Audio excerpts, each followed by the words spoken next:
நடிகர் பாக்யராஜ் காலமானார். நடிகரும் புகழ்பெற்ற இயக்குனருமான பாக்யராஜ் சென்னையில் இன்று காலமானார். 73 வயதான நடிகர் பாக்யராஜ் மாரடைப்பால் காலமானார். 1977ஆம் ஆண்டு சினிமா துணை இயக்குனராக தனது திரையுலக பயணத்தை தொடங்கினார் பாக்யராஜ். சிகப்பு ரோஜாக்கள் படத்தின் மூலம் திரையுலகிற்கு அறிமுகமாக்கினார் நடிகர் பாக்யராஜ். முந்தானை முடிச்சு, அந்த 7 நாட்கள், சின்ன வீடு உள்ளிட்ட படங்களில் நடித்து மக்கள் மனதில் நீங்காம் இடம் பிடித்தவர்.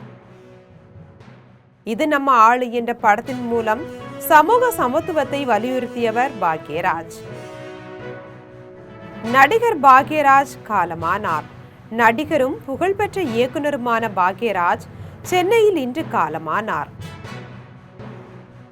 73 வயதான நடிகர் பாக்யராஜ் மாரடைப்பால் காலமானார். 1977ஆம் ஆண்டு சினிமா துணை இயக்குனராக தனது திரையுலக பயணத்தை தொடங்கினார் பாக்யராஜ்.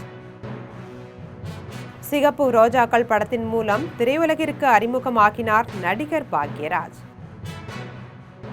முந்தானை முடிச்சு, அந்த 7 நாட்கள், சின்ன வீடு உள்ளிட்ட படங்களில் நடித்து மக்கள் மனதில் நீங்காம் இடம் பிடித்தவர். இது நம்ம ஆளு என்ற படத்தின் மூலம் சமூக சமத்துவத்தை வலியுறுத்தியவர் பாக்யராஜ்.